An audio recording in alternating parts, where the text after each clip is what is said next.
The biggest thing that I hate about Mandalorian is Grogu. Not the baby Yoda part. He is pretty cute.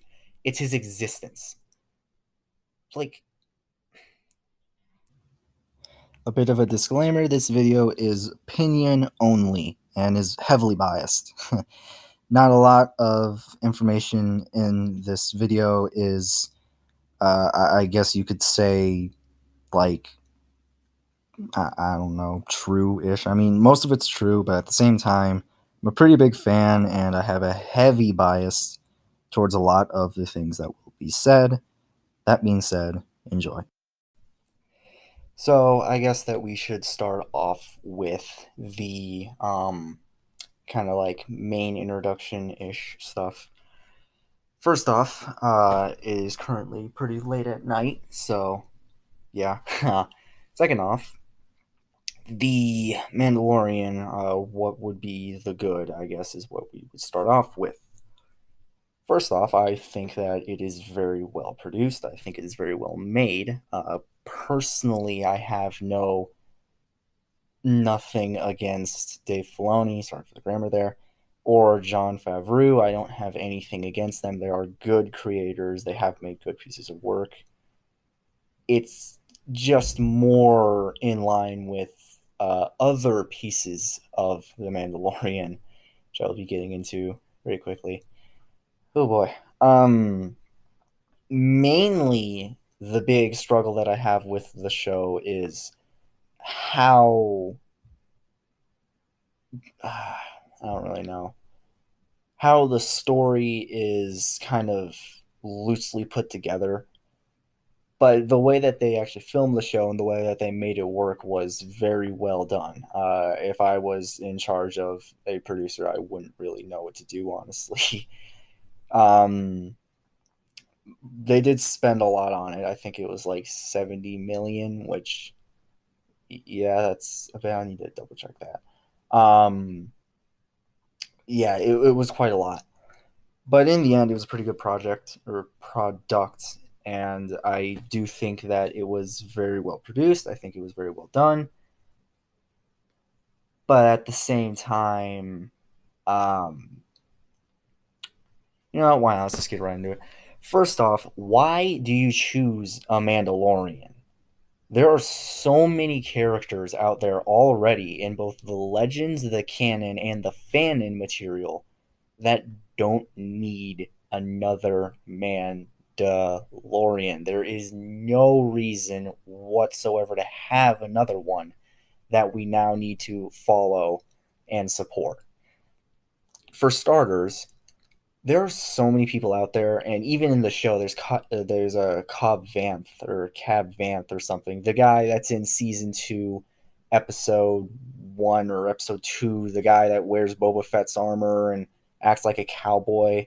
If you watch the show or if you've even heard or looked him up, you'll know exactly who I'm talking about.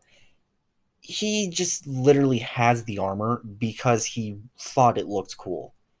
I don't know if he says that in the show, but it's pretty obvious that that's the only reason he has that armor. He has no affiliation towards Mandalorians, and the only reason he has that is to protect the town. AKA, it looks cool, and people who look at Mandalorians are like, oh, you're a threat, I'm going to stay away from you. Which is another reason. If you're going to choose a character that doesn't follow like what they're supposed to, Din Djarin has his way, he has his thing that he's supposed to follow with the watch, his clan, his guild, whatever. He doesn't follow it. There are way better species to choose with that. For starters, there's the Trandoshans. The Trandoshans are most famously seen in Empire Strikes Back, and they're also seen in the Clone Wars a few bit. If you ever heard of Bosk, he's a bounty hunter. He's a Trandoshan. And the reason why I mention this, there's a Clone Wars episode about this as well.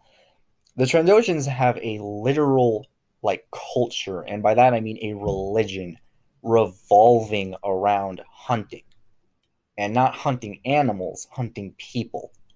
Their tradition and their culture literally states that as a like basically from whenever you can hold a blaster or their version of a gun, you are basically thrown into the world and said, "Hey, go kill people." The more people that you get, the more points you earn, the more benefits your afterlife gives. That is their religion. They worship this like tallier, this person who has a chalkboard and like looks at everyone and says, "Okay, yeah, you get one, you get one. Okay, this person's better." Like having a Trandoshan not follow that would be way better than a Mandalorian. Or there's the Tuscan Raiders. We got to see a bit in season 2, which I like because Tuscan Raiders are my personal favorite kind of culture within Star Wars. They are so similar to the Mandalorians in almost every aspect but one. And that is, well, actually, a bit more than one. But the main one being what planet they're from and how they dress. Other than that, their cultures are almost identical. The Tuscan Raiders take it to a bit of an extreme, however. In The Mandalorian, if you take off your helmet, you're basically exiled from your clan, and it's like, oh, no, this and that. But that's for the Mandalorian's clan, like his actual clan, Din Djarin, the main character, his specific clan has that rule. That is their way. Way.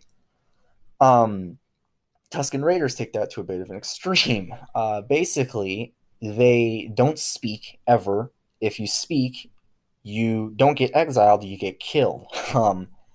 And if you show any form of flesh or skin, you get killed. Bit of an extreme, but they have a very specific worship rule for that. Their religion is resolved around a much longer story. You can look it up if you want to learn more about that. There's a few people out there that have gone more in depth with their story that I have seen, and I love their character. But mainly, like Tuscan Raiders, having a Tuscan Raider as a main character is, I mean, it should be there. It's the Tuscan Raiders are so important to Star Wars that people often overlook it. They're probably the most commonly seen person or villain or whatever that you see within certain media. Now, not all media has them, but decent amount does. Still, the biggest thing that I hate about Mandalorian is Grogu. Not the baby Yoda part. He is pretty cute. It's his existence.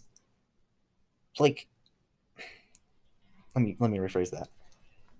It's his character in the no, that's not good. Um well, there's no other real way to say it without explaining it. Basically, he shouldn't be living. Yeah, that's a better way. Grogu shouldn't be living. Grogu, aka Baby Yoda, is force sensitive. There is a holocron that Jocasta knew. If you've ever seen the comic book Vader, this is where I got this from. So credit to them.